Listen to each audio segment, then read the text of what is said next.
Friday, April 22nd, 2022, Monaco 64, home of alternative economics and contrarian views. Today we're going to look at how a move to a digital and cashless society will, in my opinion, detaches more and more from economic reality. And of course, afterwards, we'll look at where the markets are. There's some interesting economic data that came out of the UK.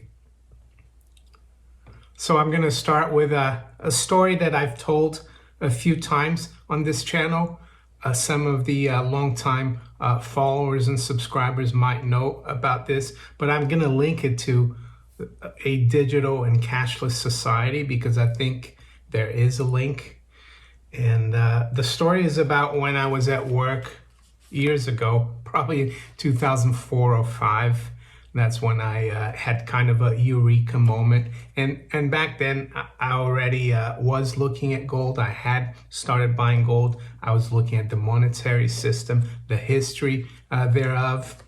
But I worked in the city of London, and we used to go out for lunch, not to have lunch out of the office, but go get some lunch, a sandwich or whatever, and bring it up to the office and eat at our desks.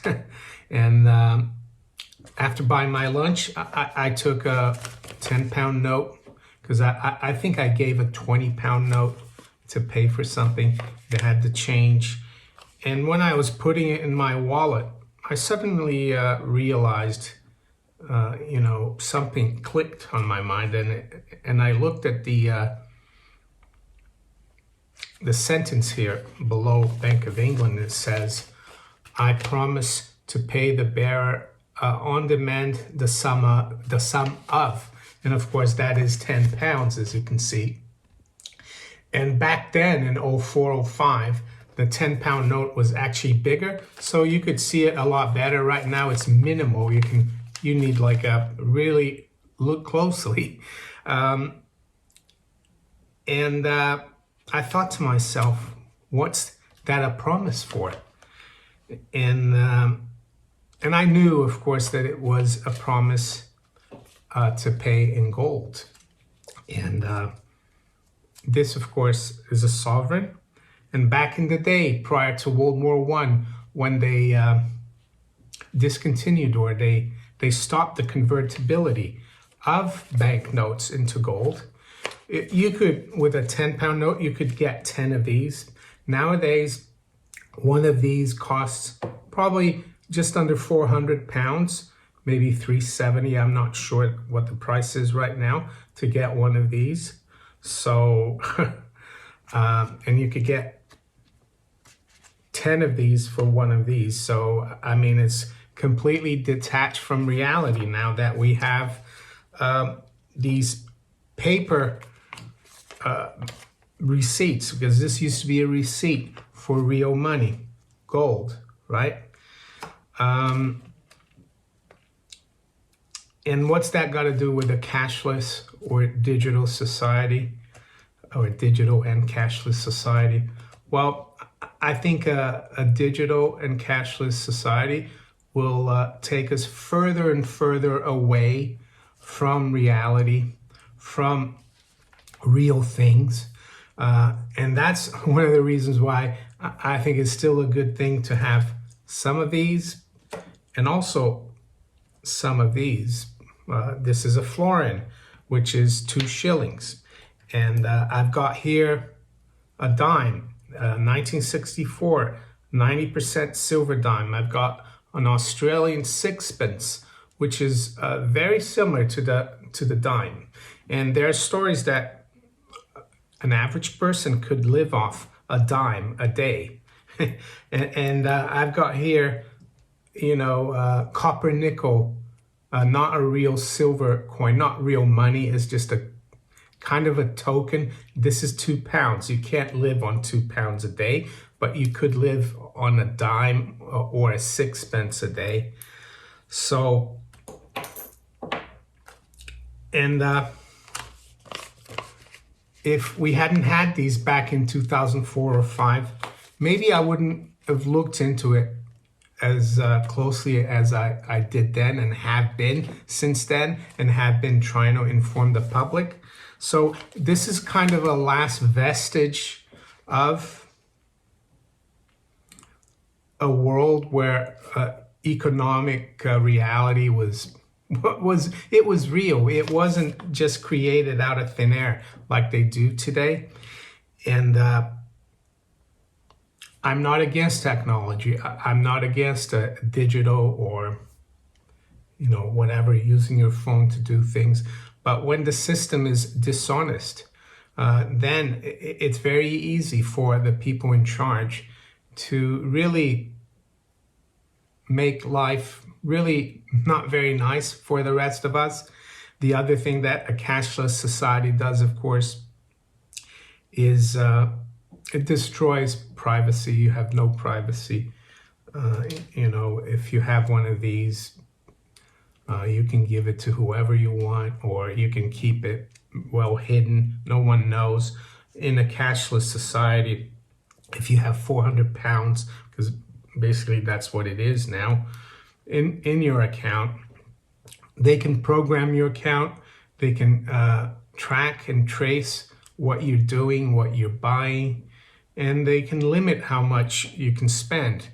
With this, no one knows what you have, and you can do whatever you want. You're free, as long, of course, as you don't commit a crime, don't hurt people, and don't steal, or you should be free to do whatever you want. That's that's what a free person, a free individual should be able to do.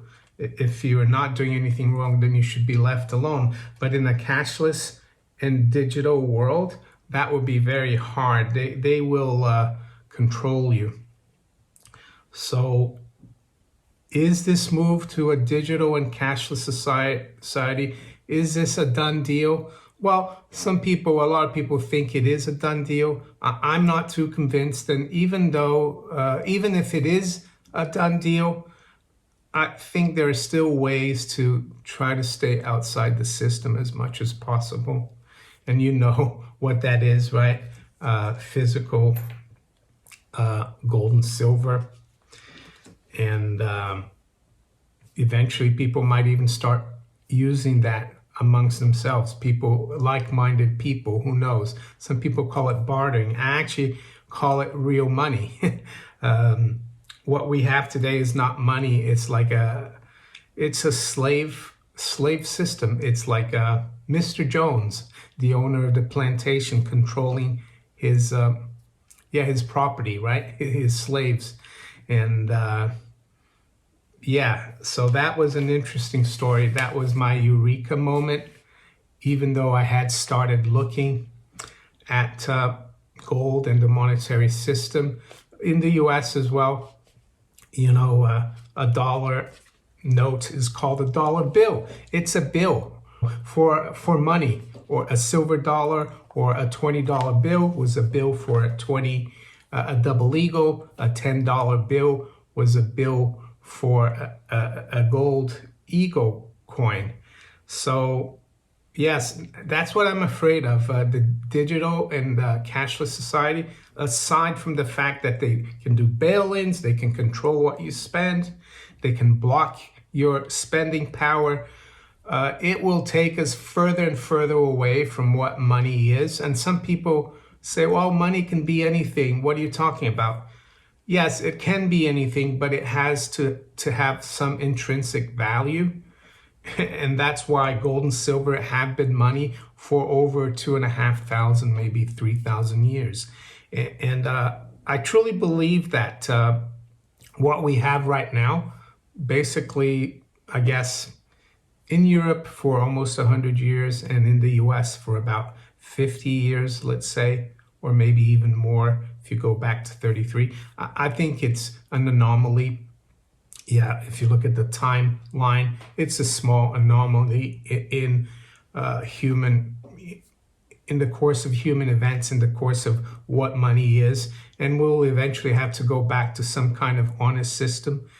And we might have digital things, but we might have to be able to convert our digital entries into real money. They might have to do that.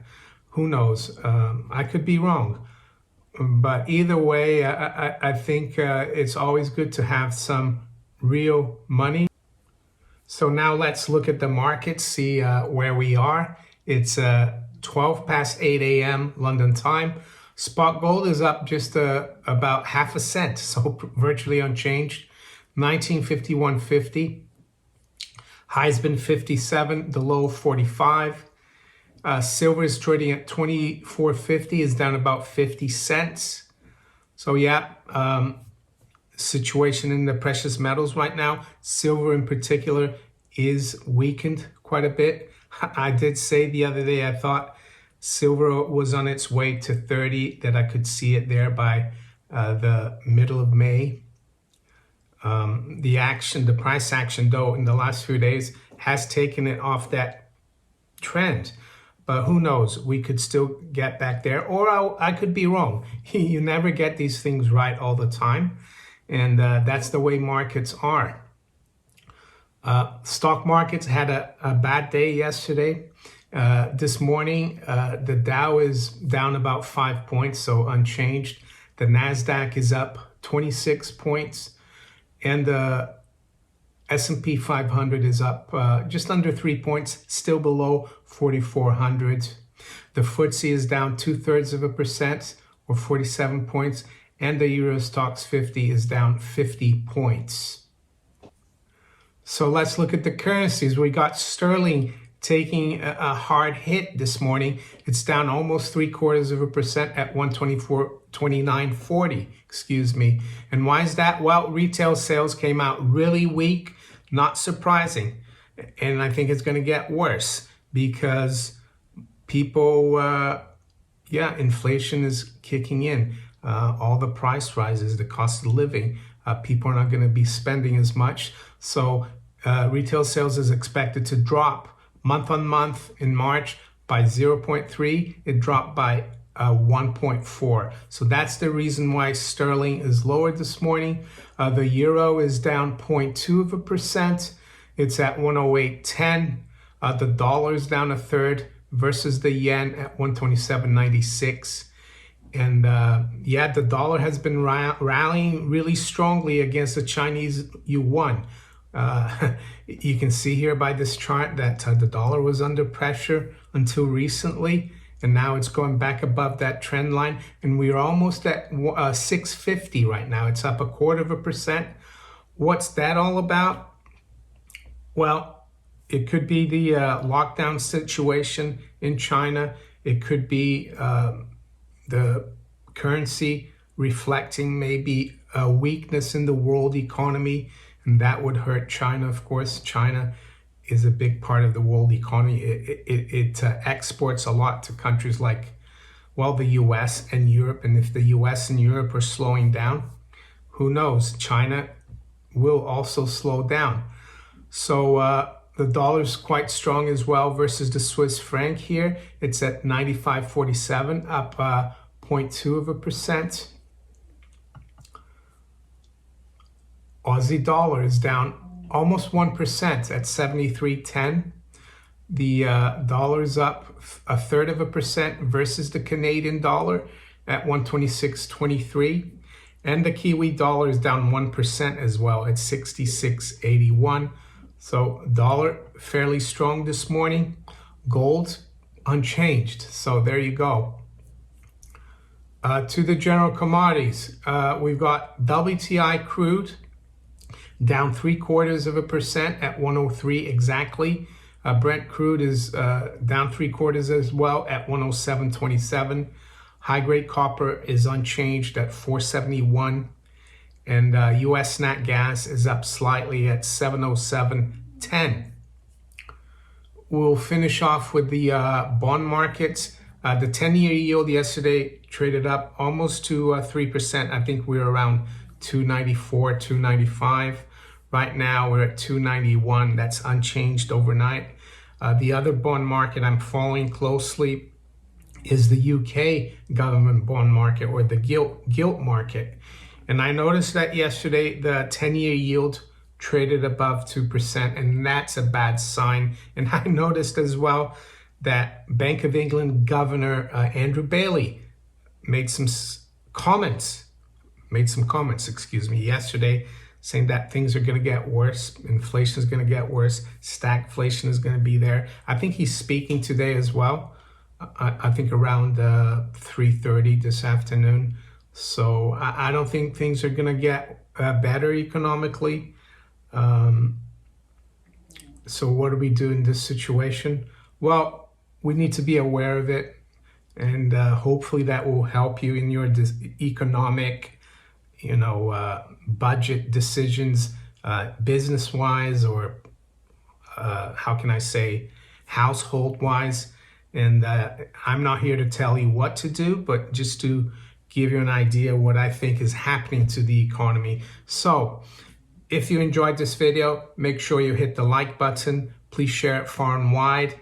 Think about subscribing to my channel if you haven't yet. And you can also follow me on Rumble, Twitter, Facebook, and all these other platforms below here. I wish you all a great weekend. Take care. Bye.